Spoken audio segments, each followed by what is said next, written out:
have Cooper and Fred Brossy here with us to talk a little bit about roller crimping rye this year and direct seeding beans into it, some of the successes, some of the challenges, and some of the future directions they're looking at. And hopefully bring some really good conversation and discussion. I know they have some questions to pose to the group, and I know that people in this group have a lot of expertise to share. So without further ado, I'd like to bring Steve Schuyler on to give a quick introduction, and then we'll get right to it. Thank you, Jackie. And before I get started, I want to thank Jackie Jameson, who is with the NRCS and the University of Idaho, and Bill Bitzenberg, who is with the Twin Falls Soil and Water Conservation District, for conceiving the idea of and producing these virtual field days. Very proud of their work, very good quality. So Fred and Cooper Brossy farm about 300 acres east of Shoshone, Idaho. They've been on the farm since the early 1980s and got their organic certification in 1996. They've used cover crops for about the same time they got their organic certification, so very familiar with the use of cover crops. They are recognized as leaders in this entire area, in the organic area, and in soil health. They're always full of good questions, very good ideas. They're willing to try new practices, as evidenced in the video, and they have a great enthusiasm for learning and for teaching. And they're willing to share their successes and challenges, as we will see today. So with that, Jackie, I'll turn it back to you. Awesome. And before we get really started, just kind of an open announcement to everyone joining in, since we do have some new folks. This is kind of an informal discussion, Q&A. I know Cooper and Fred has some things that they'd like to share and some questions they'd like to address, but please also feel free to interject with questions, thoughts, comments as we move forward. So with that, Fred and Cooper, you can take it away. Well, thank you, Jackie, and thank you, Steve. We're very pleased to be part of the video club this summer. We really enjoyed having you guys out, taking some footage and asking us the tough questions, some of which we had thought about and many of which we had not yet thought about. So that was very helpful. And I want to thank also, before we get too lost, Rich Bupp's help has been invaluable. He's done a fair bit of this type of work, and his help not only in getting it done just from a pure labor standpoint, but also his technical guidance has been very helpful. We need a little hand-holding sometimes with these new things. So that's why we're partly here today, is for us to reach out and ask you if we can hold your hand, because we obviously don't know everything, and what you'll see in these photos shows that. So we're looking for feedback. What I might do, Jackie, if you think it's appropriate, is to share the temperature data that we have, and then some of the photos I took this morning, and then we can really get into the meat of the discussion. Yeah, that sounds great, Cooper. So I'm going to try to share my screen. For those of you who might not be on video, like Ruth, all I'm going to do is share a plot of temperature data. I can find it.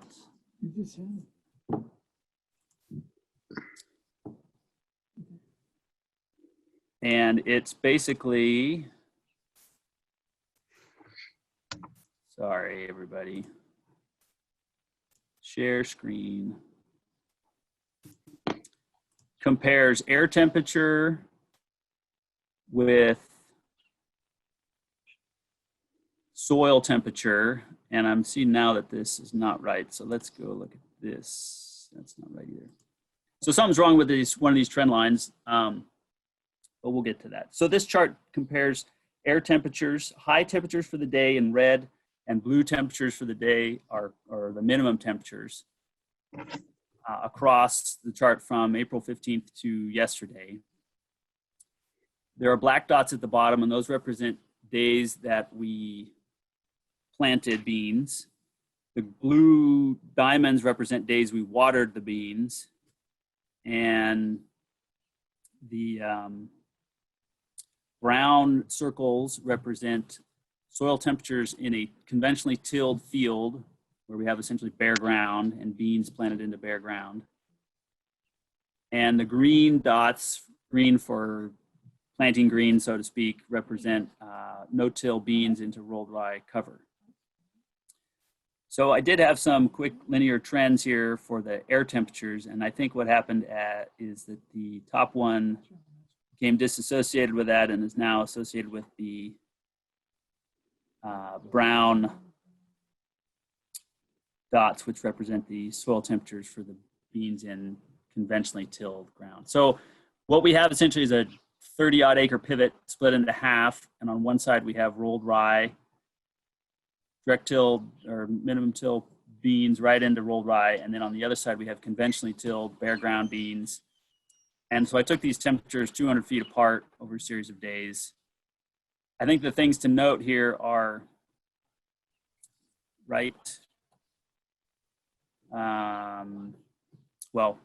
here we have almost a freezing event at 30 degrees, which is pretty scary.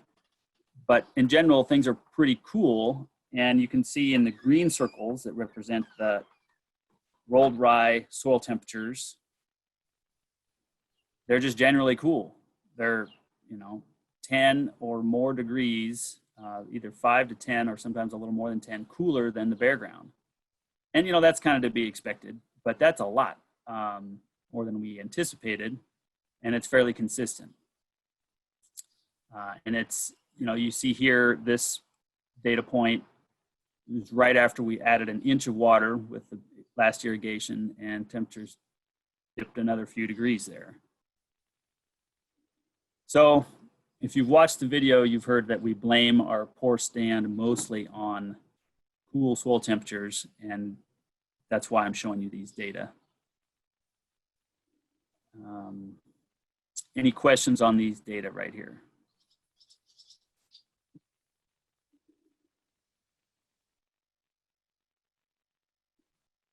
Okay, well, let's move on to photos then. We have photos from this morning, and can you all see these photos? Jackie, give me a thumbs up if you can see these photos. No, okay. So. I still see the graph, Cooper. Right, so it looks like I need to change the window that it's viewing. About now. Okay. Yeah, there you go. Okay, they just took a minute to show up. Hey, sorry to interrupt. This is Mark Davidson. Can I ask a quick question, Cooper? Yes, Mark. So on the graph you were just showing, just to clarify what the data point about the cooler temperature in the soil, I think you were saying, is that yes. due to the cover crop laying over the soil? Did you? Yeah, thanks for making that apparent or clarifying that, Mark. So we have, if you haven't been out here or haven't seen the video, a very thick mat of rolled rye that's an inch or two, or even thicker where it's fluffy, completely covering the ground surface, where there's really hardly any bare ground at all. And it's just keeping the ground cool and damp. Where there is a little bit of sunlight getting through, things are drying out. But in general, it just keeps, it both keeps the ground cool, but it also moderates temperature swings. So we've done some morning and evening temperatures where we take temperatures at the end of the day and then we take them in the same spot the next morning, to see what diurnal cooling overnight might be. And if I recall, Dad, you might need to chime in here. Again, it's about 10 degrees overnight, right? Yeah, what's interesting is under the rye, it doesn't move as much. In a bare spot, it'll be cooler in the morning, but if you put the probe in another inch, it's warmer like it was the day before. So keeps it from cooling off on the surface as much, I think. But I don't know. And that's probably not news to anyone who's really done their homework, but it's intriguing to us nonetheless, just the magnitude of it.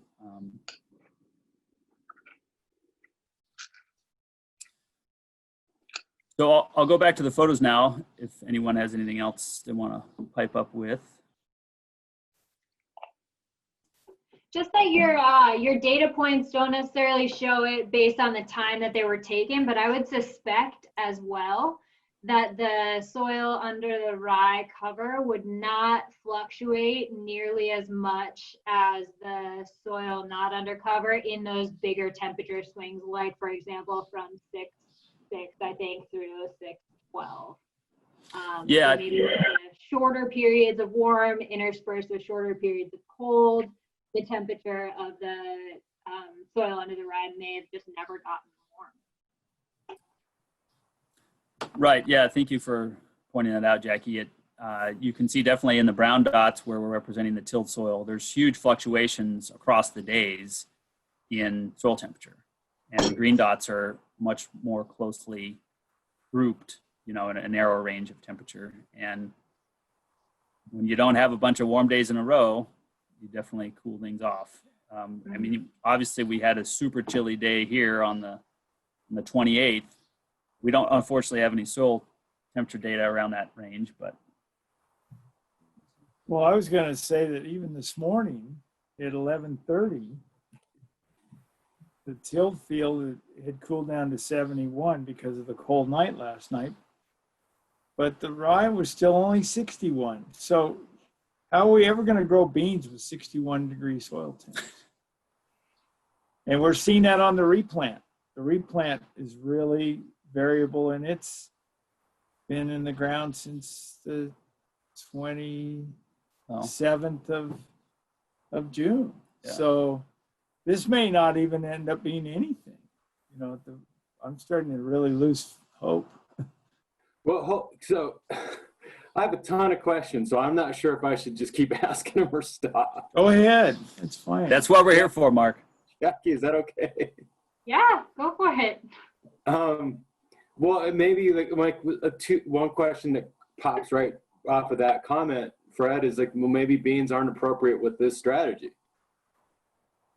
I mean, you're gonna it'll have to play out over the season. You'll see what happens by the end of the season. But like when we talk about this kind of strategy, is being, or what crop rotation or what crops would be the best with roller crimping this kind of cover crop? I mean, that's the kind of stuff that pops in my head. Good. It's a good question. We don't know the answer yet. Well, we'll find out. I mean, this is good to do. But it makes me. Well, I would offer we picked absolutely the wrong year to do it, given the fact that all beans are struggling this year, at least up in our neighborhood. And I think from what I hear around the valley, nobody's got the greatest beans in the world, and most people are having trouble. So. Can I ask a question? Sure. Yeah, go ahead, Ruth. Yeah, thanks. I just took myself off mute. I'm going to put myself back on mute as soon as I'm done, just because the road noise. But and so when you guys say beans, I'm an Iowa girl here, so I'm assuming you're not talking about soybeans. Are you talking about dry beans or edible beans? Yeah, sorry, Ruth. So these are edible pinnos. No, that's great. Okay, yep, that's what I thought. And then this is just really valuable for me to listen in on. I don't know agronomically how much I am going to have to offer, but I will tell you all that the further out west you come, the further out east you come, the rolled rye with soybeans is, depending on the operator, a fantastically successful system. But we have wildly different soils and altitudes and temperatures and moisture levels. So, of course, it's a completely different ball of wax. But I will tell you that there's a lot of work being done on that system out here with edible beans as well. When you get into the Dakotas and Nebraska and whatnot, they're playing around with it there as well. but definitely with soybeans, it's considered, it's pretty successful, but totally probably different. Anyway, I'll shut up now. Wait a minute, Ruth. I have a question about that. So are you seeing the successes in soybeans in road planting or field stand planting or both? Both, but most people are no-till drilling it in. Actually, that's not true. I guess some people are using planters. I'll send the information to Cooper if everybody is interested in it. I don't know how many of you guys have heard of the OGRAIN. It's an acronym. It stands for the Organic Grain Resource and Information Network, run by Dr. Erin Silva out of the University of Wisconsin. But anyway, this is one of the things that her team has worked on extensively, which is roller crimped rye with soybeans in an organic system. And she's been spending years, probably I want to say 5, 6, 7 years working on it. That a lot of data has come out. I've seen her YouTube videos, and I noticed that they evolved from drills to planters. They did. Yep, exactly. Yep. We feel like that if we're going to be brave enough to do this again, we definitely want to go to rows. Yeah. And the biggest reason being that the row will minimize. So now we're disturbing the rye every 7.5 inches. And the row would disturb the rye only every 22 inches. So we feel like that's a distinction in terms of the weed mat or the weed suppression of the rye and the actually parting the rye a little more aggressively in the row to get a little more sunlight and some warmth in there. Yeah, and that's something that they talked about, and that I've just been clued into their research for a while, and I present it to a lot of my own growers, but none of this is mine. Okay, I'm riding on their coattails right now. But another thing they're looking at, and I will not get this off topic any more than it already has, is that they're looking at spring planted winter rye so that it dies midway through the summer and planting into that. And that is really, everybody's really hot on that right now too. No, wait a minute. I've seen some resounding failures with that. Wait a minute. Spring planted winter rye will not, so that's not going to head? Well, what ends up happening is it gets, no, it doesn't head. It ends up dying. It gets real bushy, real bushy, puts on a bunch of biomass, and then when it can't vernalize, it peters out by the end of the summer and kicks the bucket.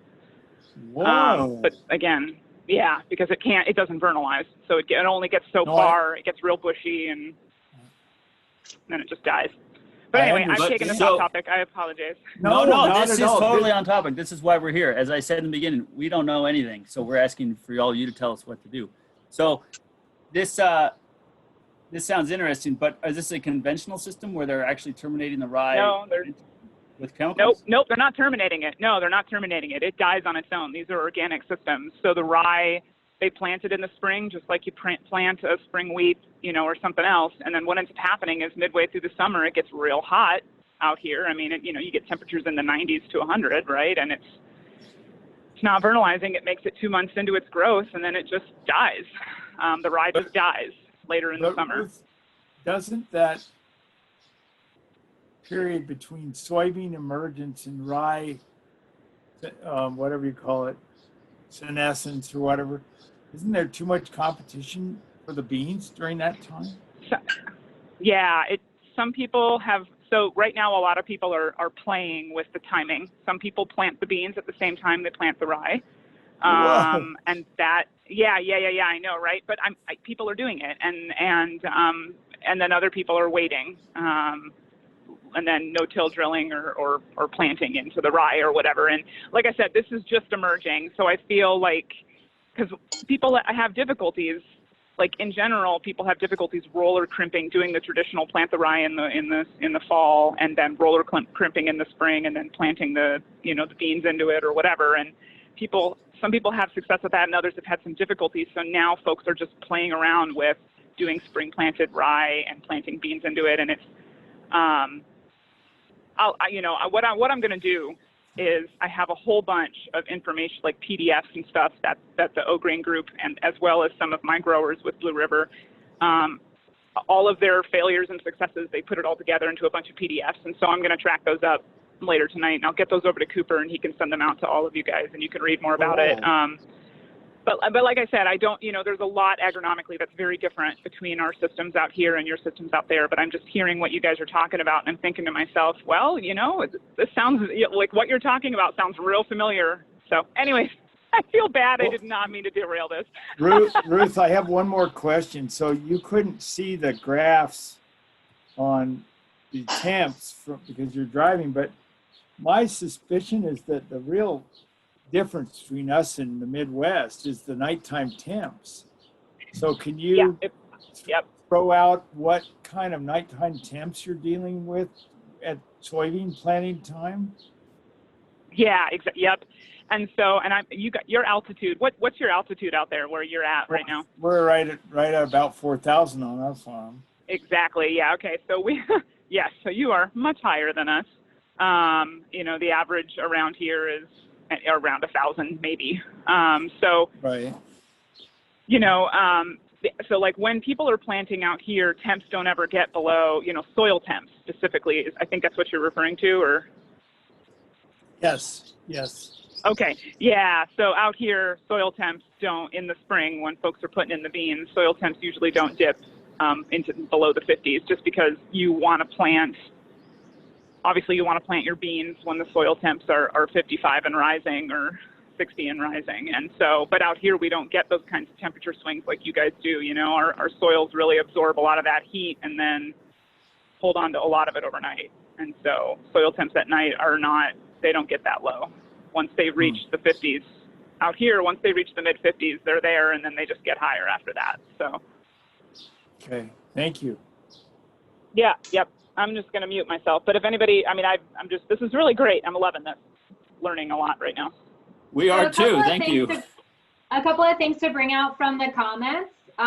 First off, before we get too far off track here, Mark Davidson brought up the difference between dry land or truly rain-fed irrigation, or rain-fed agriculture, which is more what you're dealing with, I would presume, Ruth, versus irrigation, and how much of a difference does the irrigation play in temperatures and germination and growth and all of those things?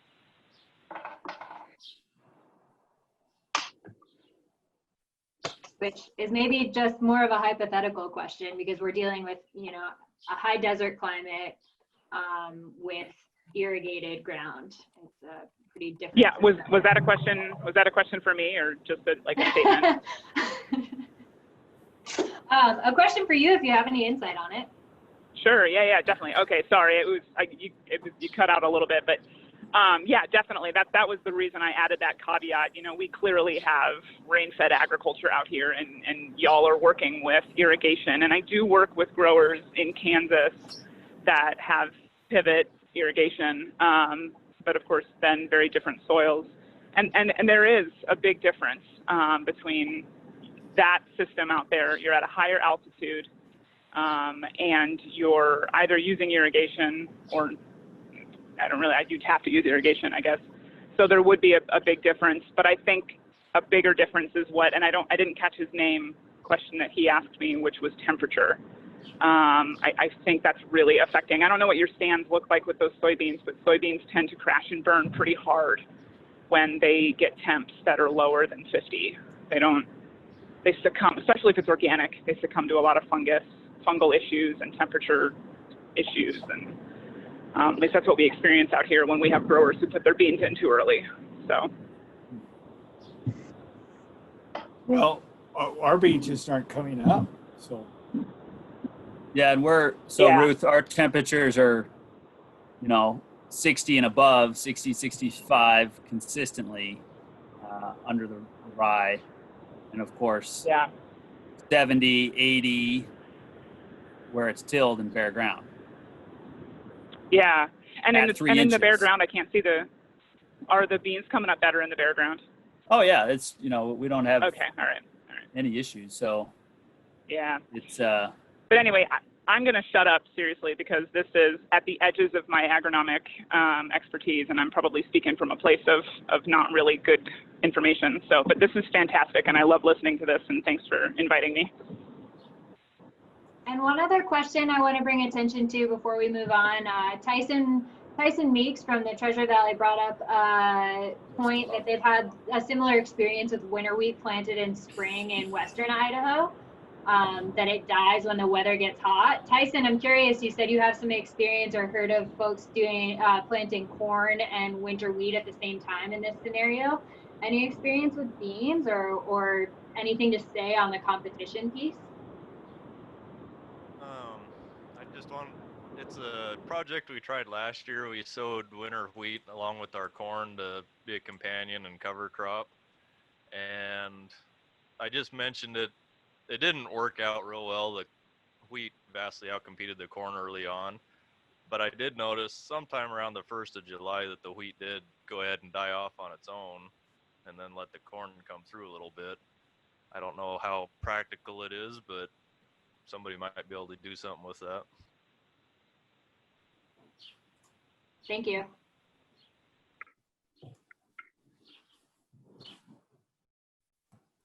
Jackie, Brad's got his hand up. I don't know if he wants to say something. Brad, did you have something to say? Yeah, I was just going to mention we're seeing the same issues in corn around the Magic Valley and American Falls, I think due to the cold temps. And I've also heard a lot of the conventional beans, the stand counts are way down due to the weather.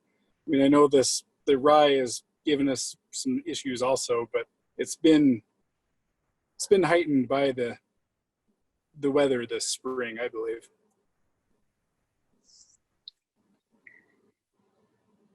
That makes sense.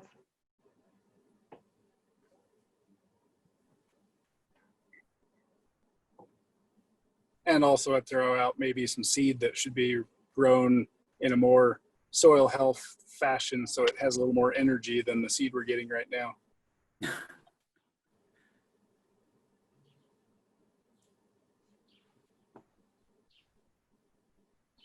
Yeah, actually, this is Rich. Just wanted to follow up on that a little bit, Brad. I did, well,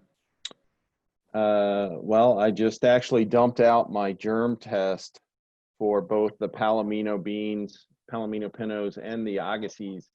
And in my, and I had those planted in flats in soil that I got from Todd Ballard's farm, just to see what kind of response I would get. And every single one of those beans, they swelled and then they kind of rotted in place. And so we're actually redoing those germ trials to try and figure out what, I mean, it's pretty bad if I'm getting seed that I can't germ out in flats under controlled conditions. Now, granted, those were outside, so they were susceptible to the cold temperatures and the rain. I wanted to try to be representative of what they were doing in the soils that we plant, but I was not impressed. I couldn't get a single one to come out of the ground. Huh. Rich, what's the duration before you dumped them? So it was 10 days, 11 days. And you're doing this in town, at your house, in a heat Correct. island, it's not like you're out Yeah, in but the middle of nowhere. But when I stuck those in those flats, that's when it turned off that really cold snap that we had, and then it rained for 3 days. So I mean, they were exposed to those same conditions that everybody's beans had, in the surrounding fields. But I thought that would actually be good, because I do have, decent sun exposure. And but when I dumped them out, we searched through all of that and picked out the beans, and that's a few of them had some that you could tell they started to germ and then they actually died off. Sometime, there were a few sprouts, but every single one of them was rotten and mushy. And Wow. So before this moves to Steve's question, I would just to follow up on this. This is actually I've never heard of. Makes sense that you'd want to have regionally resilient seeds. I hadn't thought about it in terms of a cultivated setting. In natural settings, that's how nature works. So how hard is this? This seems like a fairly daunting question, actually, to get seed sources that are, but maybe it's not, I don't know. So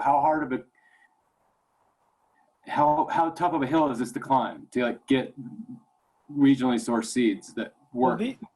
Mark, this is all local seed. Yeah. Oh, so that's not, so we already have, so, okay. So It's then local seed. I think Brad's point was kind of the same thing we feel like in the organic seed business, which we're in, is that if you're going to grow, crops in an organic system, you want the seed to come out of an organic system, not a pampered high input conventional system, because Yeah, an organic system can I jump in and more can I jump challenging. in on Fred's? Fred, you're exactly right, and that was my thinking. Is like take it as this: we're trying to grow food that is more nutrient dense. So to do that, we're trying to build soil health. So these seeds are not grown in a soil health environment. So in my thinking, they're not nutrient dense, and they don't have the energy that we're needing them to have to pull through the same amount of soil as always, plus 2 inches, 3 inches of residue. They're petering out. They're running out of energy. Well, I think there's something to that, Brad. I would also, though, suggest that we planted a lot of garden bean seed this year, some that we had to purchase because we didn't have any to carry over, and some that we've been growing that variety for years. And we had the same disastrous success with all of it, so I'm really blaming this year more than anything. And like Rich was talking about those germ trials, so he collected that seed from us the day that he was planting the replant for us, and it just turned freezing. And so the replant looks the same way. Cooper was about to show you guys pictures from this morning. It's a disaster. But how could it be much worse? You plant on a warm day and it turns off cold for 4 days in a row, and rains to boot. It just hasn't been a good situation. Yeah, so to get back to the data and elaborate on that, we originally planted on the 29th of May, and then long about this time period, 30 days later, we decided to replant because we only had half the stand that we really desired. So we planted most of it here on the 27th, and we ran out of seed. And then it rained and got super cold. I mean, here there's the high temperature for the 29th is at 50 degrees. And it took several days to climb back into the 80s. And we finished planting a few days later once the ground dried out, because we got a fair amount of rain, enough to foul us up with planting anyway. And so there's several days in between planting attempts. And then by that time it had warmed back up to the 80s. But we haven't seen those beans emerge yet either. So.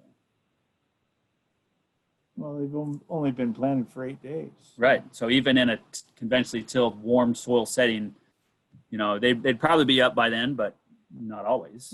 We figure between 6 and 8 days on beans into warm, bare soil, if everything's right. So we're not expecting them to come up in the 60-degree soil temp for another few days.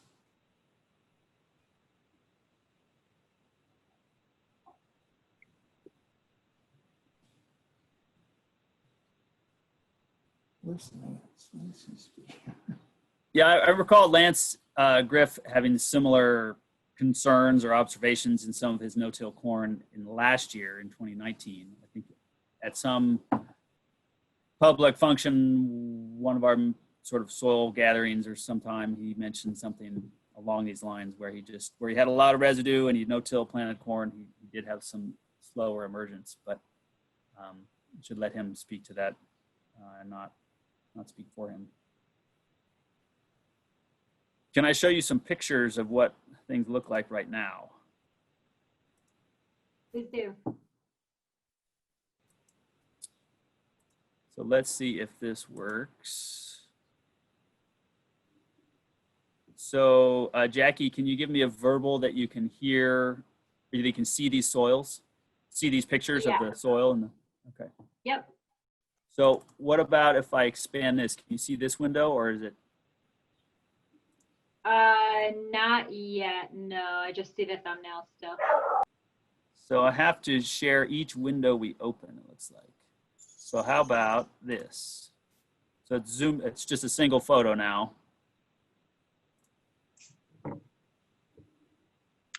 Got it. Okay. So I just toggled back and forth, but the photo you should see shows some fairly tall beans with 4 or 6 or 8 leaves on the left, and then some tiny little beans with 2 leaves on the right. This is the seam, or the seam, the border between the 2 cultural treatments we have. So on the left, the field is a conventionally tilled bare ground, and on the right is the rolled rye. But what you're actually looking at here is only beans that were planted with the no-till drill. The beans you see on the left of the photo are the outside edge of the no-till planter planted in May 29th.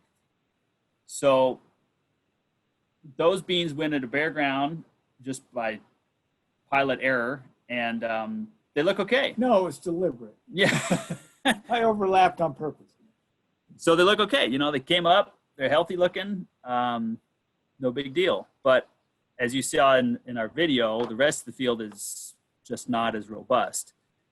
The little beans you see on the right side of this photo are from the replant that we did a month later. The 27th of June. On the 27th of June. And so, you know, they're just coming out of the ground. But again, because they were planted in bare ground on the edge of all this high residue soil cover, you know, they're peeking out. They got some leaves. Cotyledons. Yeah, I mean, those are their cotyledons. But then when you look elsewhere, so I've toggled the next photo, it's hard to find a bean. My cursor right now is circling 2 little tiny beans that are just pushing their way out through the rye. And then from the replant. And here's another one. You know, we're broadcasting these beans, so we don't expect to find a bean every 2 inches in a nice row. But still, they're hard to find. And we're getting kind of discouraged. So you can't really see in this photo, but the volunteer rye that's sort of rebounded and suckered, it's starting to pollinate. It's in some of it's in anthesis right now. So we'll definitely have some nice volunteer rye cover crop, whatever we do following this.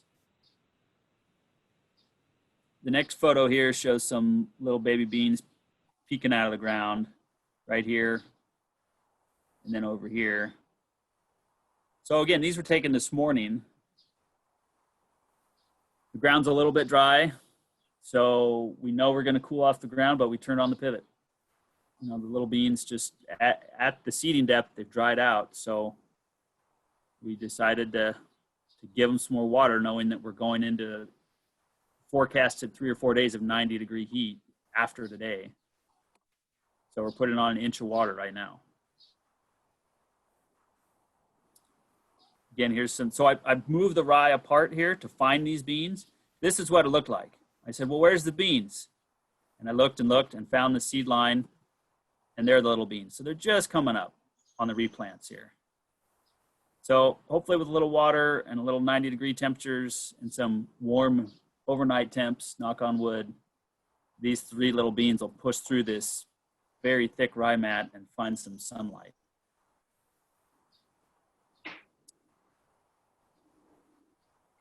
So these photos were taken where we planted the rye really thick. If you recall in the video, we described, we have 2 fields. One, we planted rye at 6.5 inch, no, 6 inch centers. Which is this one. Which is this field. And we also planted rye at 7.5 inch centers, where, so the rye is a little bit thinner, and the rye stand in that field is just less robust. And that's what these photos are. So I had to part the rye here a little bit to find these beans, but they had found the sun on their own. So again, this is the wider planted rye, 7.5 inch spacing. And these little guys are peeking up. I did have to part this photo, and again here too. But those guys, I just happened to look down and there they were, so I took a picture. So, and here they are again. So you can see there's just a lot less robust, a lot less homogeneous rye cover there. So that again leads us back to, instead of using a drill, maybe we need to go to a planter setting where we have a row of beans. We part the rye a little bit with the row cleaners, you know, gets a little bit of bare ground, not enough hopefully to have a ton of weeds growing, but open the ground up so it gets some sunlight. Beans come quicker. We'll have fewer planter units because we'll be consolidating beans into rows. So we'll have fewer units to mind and keep track of and adjust. So Ruth, if you're still on, maybe you can, it sounded like you commented on that too, where guys are maybe moving from broadcast drills to rows. Yeah. So typically folks are drilling the rye. I mean, or broadcasting. I mean, like there are some people who broadcast their rye to great effect. You just want to make sure that it's a relatively even stand. Well, but so a lot sorry, of people drill. So let me rephrase it. So in planting beans, at least soybeans, do people start out planting with a drill like we did, and then they move to planter units Yes. where they're growing for beans, in rows? Yep. Yeah, for beans. So some people drill their beans, but a lot of people end up using planters and doing, 30-inch rows or, whatever they've got for corn. Some people do 15-inch. And so, yes, people move in that direction. But, I'll be perfectly honest with you, it is not an exact, it's more of an art. So there are people who do both, people are still really experimenting with making that system work. And, it's interesting because the difficulties that you guys have out there are very, it's fascinating. It's really just fascinating. There's some parallel issues and then there's some wildly different issues out here. So you gotta really, some people are discovering you have to crimp twice because the rye won't die the first time. The weight of the roller crimper, filling it with more water, using more, that's something that we really struggle with out here is a lot of people, when that system fails, it's because they didn't kill the rye. And so some people are crimping twice or using really heavy roller, which runs into problems because we have really wet, soggy soils out here. So that can be an issue. So, but anyways, to answer your question, in terms of with the soybeans, yes, some people start drilling and then they move to using a planter. The biggest successes I have seen have been when folks have used a planter instead. Okay. Well, I guess we're reinventing the wheel here. No, I mean, you know what though? I don't know if it is. I'm just going to sound off and say I don't know how much of reinventing the wheel it is. I think your agronomic system is so different from ours that I don't think it is. There's just, it would be naive of me, for instance, to say that there are very many parallels between the two. So I don't think you are reinventing the wheel. I think you're coming up with something new, and that's why I'm so interested. When I saw this email, it was like, oh man, I'm listening in on this one. So Ruth, I think you inadvertently made me feel a lot better, because when you said it's an art, not a science, not that I claim to be a scientist, but I know I've never been an artist. So that's probably justifies some of this failure, I think. Just to make you guys feel better, I have worked with growers who have been doing plot testing with me in our company and universities for decades, and they cannot get this system to work. And then I go 20 miles over to another grower that's just getting into it, and they just, the stars aligned for them and it worked out really well. So, I mean, it really is an art and a science mashed into one, and, people are still trying to perfect it. So I'd like to be that other grower. The stars did not align this year. So So how a is couple of the, things to bring in from the group chat here, just to bring to the forefront. One is this question of allelopathy with rye, which is definitely something we've talked about, I know, in discussion with Fred and Cooper about the impacts of allelopathy on bean growth potentially. And I personally would have to do more research to find out about that. I don't know if anyone in the crowd has any insight into that or firsthand experience with that as a potential inhibitor. I could actually say something about that. If typically allelopathy with rye, so I used to be, back in the day, I grew vegetables. I was a market garden producer and or farm to market producer with vegetables. And I will tell you that allelopathy from rye tends to affect small seeded crops way more severely than larger seeded crops. So like soybeans and corn, allelopathy really doesn't affect them at all. I mean, there's a lot, like, again, there's a lot of studies that have been done out here in the Midwest anyway that have looked at that, and they've seen that it affects things like carrots, especially smaller seeded or anything in like the celery family. But to a much lesser degree, like the larger seeded crops. Now, how that translates to dry beans, edible beans, I wouldn't know, but I would make the guess that it's similar, that since it's a larger seeded crop, that it wouldn't be as affected by the allelopathy. And typically too, like after a couple weeks, a lot of those compounds dissipate from the soil, or they're broken down, I think.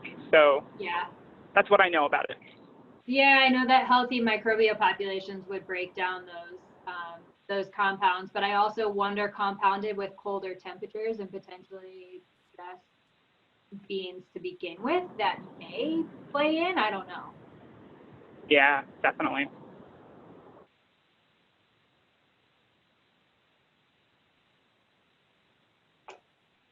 Yeah, just to second that, I did contact Keith Burns at Green Cover Seed, from who we bought this rye from, and asked him explicitly about the potential for allelopathy. And he said basically the same thing Ruth said, that generally with small seeded crops, it can be an issue, but there's no issue with soybeans. So he assumes dry beans would be similar. But I know there's some issues with the rye tying up nitrogen, but that's not an issue with these beans. That's more of an issue in corn and other non-legume crops. And then Fred and Cooper, to add in here, Tyson said that they've been experimenting with plugging up one drill unit in the cover crop to leave a little more bare room to seed the crop in between, which is kind of similar, it sounds like, to your idea of potentially planting in rows. Maybe, I'm not sure actually. Tyson, if you want to speak a little bit more to that, would that be, have you done that with rye, or is that with other cover crop mixes?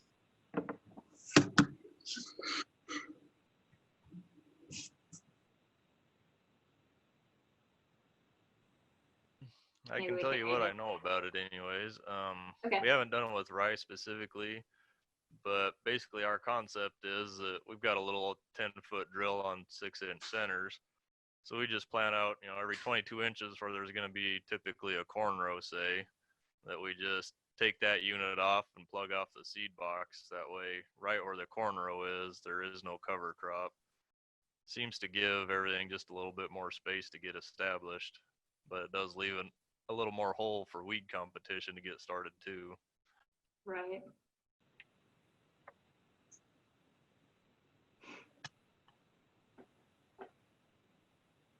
Thank you.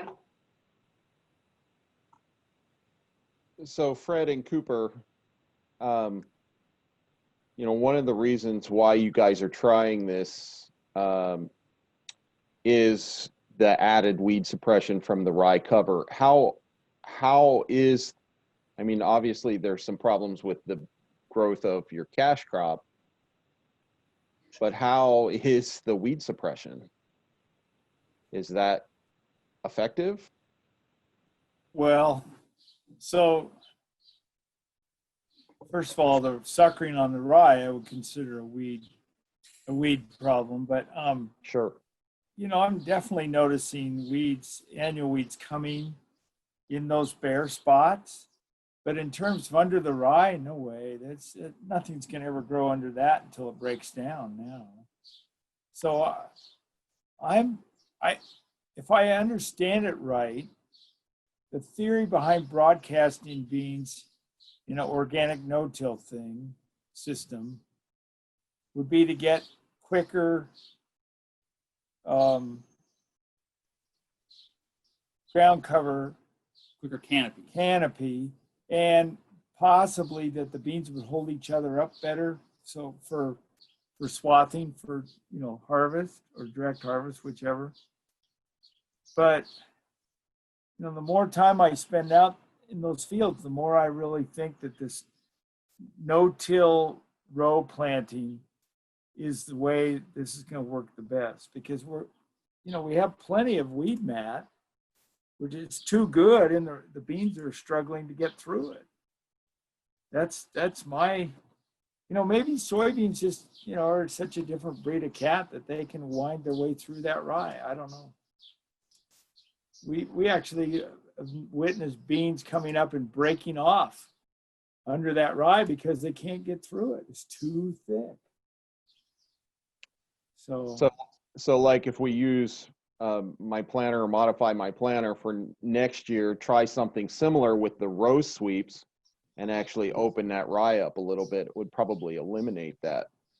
Well, that's my thought, is if you just had a 1-inch or 2-inch slot that was bare ground, that the beans would come quicker in, I think it would make a huge difference. One of the problems with the 1590 is that your seed is off to one side of that press, that final closing wheel. And so this, even if it left a slot in the rye, the seed's not in that slot, it's to one side. It's still under the rye. At least that's how it looks to me.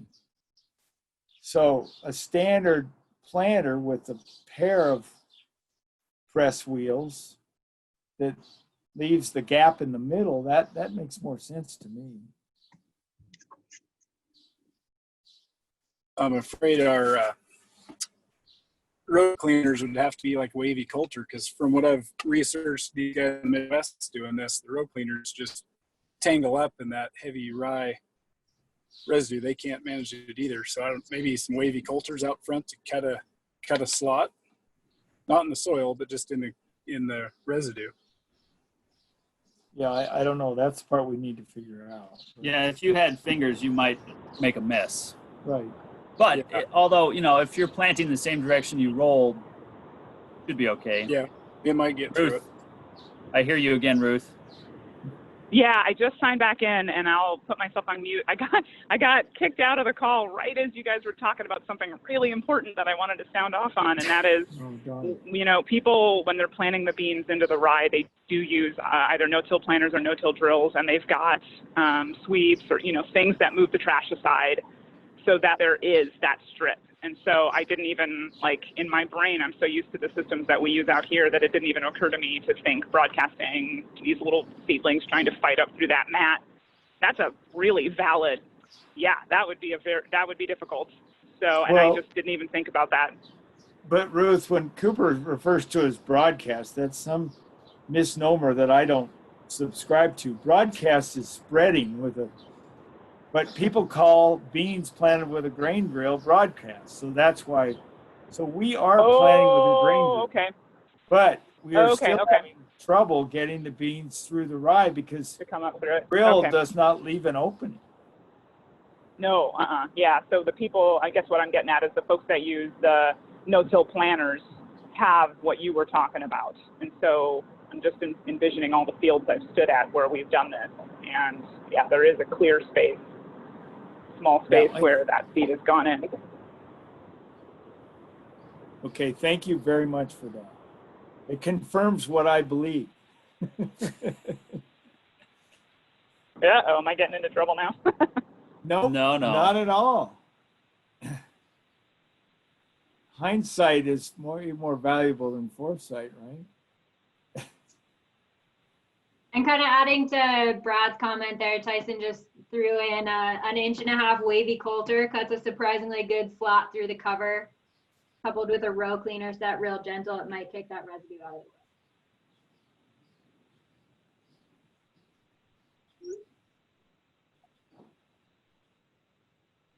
So we definitely have some new things to try here, or some modifications to make to this approach. We're definitely disappointed, obviously, but we're fairly committed to it. So we need to capture these thoughts today, these suggestions, these ideas, and compile them in a way that we can easily make these adjustments next year and hopefully be more successful. I mean, we want to do this at scale. We need to do this at several tens of acres to make sure we have enough sample size to really test it. So the plot scale is great for some things, but we need to be able to scale this up quickly if we're really going to effectively deploy it. So the other thing I would like to add is that we've been accused more than once of getting more excited and paying more attention to our cover crops and soil health crops, and this is definitely the case here. It's like, you know, this may end up being a pasture, you know, before it's over. But at least we had the soil covered. So you know. We may turn the cows in on the beans when they don't show up here in a few weeks. We were slated to. We actually had to replace a aerial seeded cover crop in our corn last week because the first crop, even though it was coming, was just weeded out. Just too much weeds. And we had it all. Cooper cultivated the corn last Thursday. We had it ready to take the seed. The airplane was supposed to be here, and they bailed because of a thunderstorm. They had to ground their whole fleet. And if we'd had that seed on when that hail hit, we would have planted it better than the pivot was going to plant it. Instead, we had to plant it under that hail-packed ground the next day, which is probably, again, another waste of time. But the hail shredded the corn, but I was more upset about the fact that we didn't get the cover crop on right than the shredded corn. So that's kind of, that in a nutshell tells you where we are with this whole thing.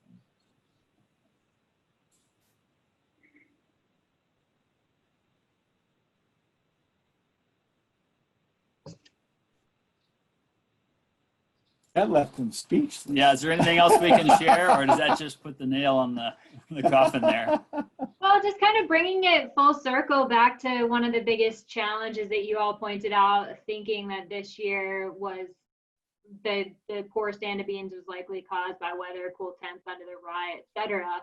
How do we kind of bring some of the suggestions that we talked about today together with that challenge to come up with maybe an idea or ideas for future for you all, whether that involves cutting a slot or planting, like leaving an area, a slot open that's not planted to rye, but then you have the issue with potential weed growth and weed pressure in that slot. Just bringing up thoughts, ideas here, how to bring this all together. Jackie, I think inadvertently, even though we didn't intend it, that overlap strip of beans into the tilled side of the field, which isn't great, but at least you could see it came. That is, that's a sort of a check, if you will, by mistake. So, to me, you're either all in or you're going to stay with tillage. So I can't remember if Cooper said on the video, in addition to trying to crimp the rye well ahead of planting time, so it dies, because that was problem number one. We could see the rye was growing back before we even saw the beans weren't going to come up. But we have got to find, a short enough season pinot to work in that setup, because we're going to be planting beans in June, not May, to make that part of it work. And we're sort of inadvertently trialing that this time with both Agassiz and Palomino, or Othello, which are the two shortest ones we know about, planted, you know, on the 27th of June and the 1st of July. So we're gonna learn from that, even though it's not very intentional. Yeah, I am really interested and excited to see how the different varieties that you're working with are going to work out for you this year. Because I think that, especially for out there where you all are, having a shorter season being would at least alleviate some of the issues. I don't think we've given up. We're just really frustrated, but I think we're gonna. We think we know ways to move forward. We just want as much input from elsewhere as we can get to try and avoid more mistakes if we can. Oh, so that's another thing I wanted to ask. So we know now that we're going to have some rye volunteer, rye that came back and is going to be produce viable, mature seeds. And we're going to find that next year probably in whatever we do. So what are the ways in an organic system we could work that rye back out of our crop cycle or crop sequence No-till. in a no-till way? Because we eventually want to get rid of it so we can grow some edible wheat at some point, or marketable wheat.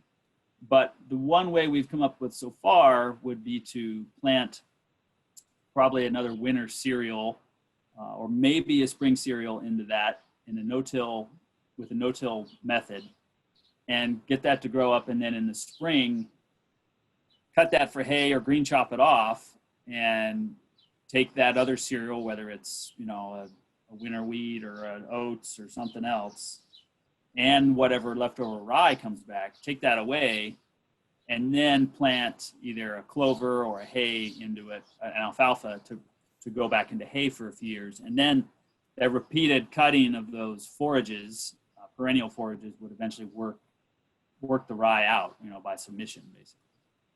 Is there any other way to do that in an organic system that anyone can think of now or later in the coming weeks or months?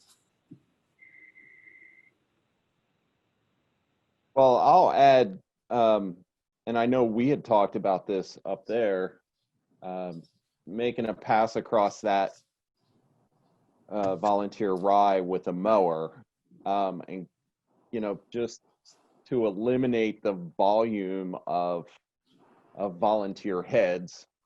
And again, that would be, you know, a mechanical treatment. You'd want something wide so you don't smash a bunch, what little few beans that you have, you don't want to smash those, obviously. But waiting until that stuff's in, you know, milk or early dough, and then just mowing it off would be a good look. You could probably eliminate 90% of the volunteer pressure through that pass. Yeah, I'm going to second that. That's what a lot of my growers have done, and they've waited until soft dough to do it as well. Well, that's another good reason to have your beans in rows, so you can drive through there with a mower when the beans are still small enough to not be mowed, but the rye needs to be killed. But right now, we're finally getting the replant through the ground. I don't want to drive in there anymore. We're just going to take our lumps on the rye. I don't see any choice. I mean, it just seems silly to me to drive in it now when we've finally got the replant coming. So stay tuned on that one.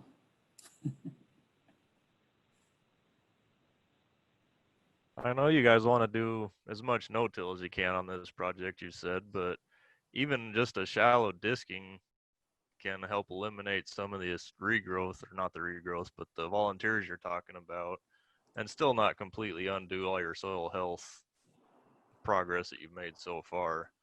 A little bit of minimum tillage we've found is real helpful at certain times. So are you talking about trying to plant and then destroy the volunteer rye? Is that what you're suggesting? Well, I was kind of coming back to your previous point on after these beans are gone, you're going to have the seed heads from the suckers that have regrown. So Right. come, for the 2021 crop or something, you might be able to get those volunteer seeds to sprout in the fall and give them a light disking or something to help eliminate them for I see what future. you're saying. Right. Yeah, Well, Todd actually was thinking that the volunteer rye is a bonus because you've already got your cover crop for the fall planted. that's true. That's probably true. Well, that relates to something that I think Steve had asked in the chat questions, was that if you don't plant rye that overwinters and you do the spring cereal, you plant in spring a winter cereal that then can't vernalize and poops out on you. How can you have overwintering cover? And my response would be some kind of cold sensitive winter killable cover crop that you could get going, in whatever the preceding crop was, which has to be something early harvested like wheat, but some kind of broadleaf that would freeze out but produce enough biomass that even though dead would lie around on the soil surface during the winter. Well, that's a good idea, except our winters don't even kill barley and oats anymore, so I'm not sure that's going to work. Well, yeah, it'd have to be something that's tolerant, can get up and go in the fall, but then eventually die in November, December. Maybe some teff. Teff, spelt, ryegrass. Sorghum Millet. Sudan grass would actually germ and sprout and grow really quick, and it is not cold tolerant. That's true. We did plant that last year in, what was it, August?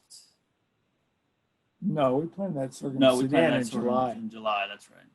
And I would That's a think good idea, that right? a summer-loving cover crop like sorghum Sudan would need warmer soil temps to germ, so it would probably have to be as early as possible to get started and get enough biomass to provide cover over the winter when it's fed. Yeah, but it could go behind wheat, It could go behind Yeah. wheat. Because even if you did that no-till into winter wheat stubble, I don't think you're going to have enough volunteer wheat in your beans the next year to be that big a deal. Mm-hmm. Not if you have a really thick mat Of rye. Yeah. I don't know. There's a lot of nuances to this that we're finding out the hard way. So. Well, what else? I think we're done with what we wanted to share, and a lot of the questions we were hoping to ask have been asked or brought up by others.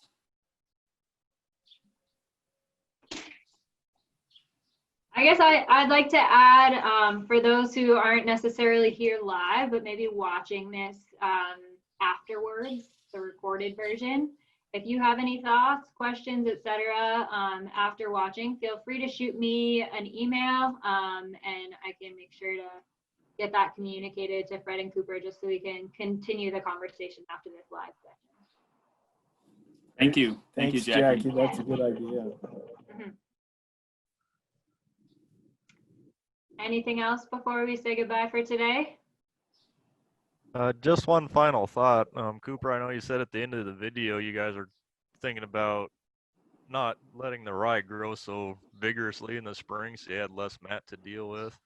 I think you might be onto something there, and I'll be real curious what you guys figure out on that as far as controlling the volume. Yeah, like just not watering it. That's a really good point, Tyson, because we planted really late behind beans some rye last year so we could have some seed for this fall, about 4 acres worth, and it's on a little gravity field. So for whatever reason, even though this was a super dry spring, we never got gravity water on that but one time. And Rich saw it when we were looking at the maturity on our pivot rye for these beans. Wasn't really behind. It was plenty thick enough, and it's going to be a heck of a seed crop. And that was without even watering it. So we probably shouldn't have been watering this pivot rye. We should have just let it do its thing. And that might have made a big difference.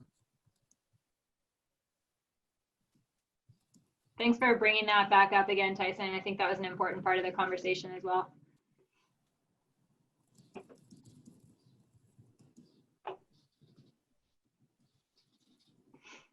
Hey, TMP, can you elaborate on these other varieties, Merced and FL401?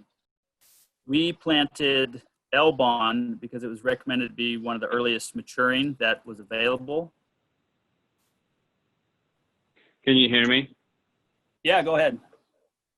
Okay, I didn't know on the phone because I'm listening on the phone since my computer didn't work. But I work for the Plant Materials Center in Aberdeen for 3 years during their cover crop trial, and we had 16 varieties of rye that we evaluated for the 2017-18 and then the 2018-19 winters. And we planted in 2017-18, it was in August 17th, and then in the following winter it was August 25th. And 2 varieties of rye, they were both, one, Merced is Merced, California. It was developed there and selected in FL, stands for Florida. So we've got 2 real warm areas where they were developed. Now I would almost consider them just like a spring type of rye where they don't require vernalization because they will put up a boot and they will start to go to seed. Hence, planting them that late would, you'd want to watch them close, but they will winter kill. They put a seed head up, and as long as that doesn't fill, each time we plant them at that late in the game, it killed them before any viable seed did form on the seed head. And so and I can send, I don't know who I would send it to, but on Aberdeen's Plant Materials Center website, there's a link to those trial papers. So if you want to look at those. And we also had like hairy vetch and red clover, crimson clover, different types of peas. And then also we had balanza clover and some oats in those trials. I think that may be the publication that I sent out to the Soil Health Forum a while back. Yeah. Okay. Yeah. So you can read in there I didn't do any recommendations because I can't do that, but you can read what they did, about what they actually did, and the height and the stuff they got. But they did really well at controlling weeds. Oh, we also did radish, and we know that it winter kills most years. We did have some of the actual oilseed radish over winter in some of the plots, which was interesting. But that oilseed radish planted in August, just a monoculture. I know it's not necessarily good for soil health because of the low C to N ratio, maybe. But it was interesting how we planted that at the same time. We harvested some plots in November, just some small plots to see if we could get some biomass. And the winter annuals were controlled pretty well, even into the following spring, underneath that thick, the leaves as they senesced. And Wow. I think it was just during the time to compete well with them winter annuals when we planted it that come up, it covered the ground, and it competed for sunlight and moisture for them winter, just annual weeds. Thank you for elaborating. Obviously we need to go back and review that document more thoroughly. We did scan across it when Jackie first sent it out, but there's obviously more goodies in there that we need to review now having done what we did. Yeah, it's interesting. A lot of people don't think varieties, and it's really hard sometimes to find the varieties that are in trials too, because it's hard for the people who do the trials to find the varieties that are in their trials, and that's one kind of drawback with trials. Is I look at it as something that we should make sure that things are ready available that we use. But anyways, just some thoughts on varieties. Thank you.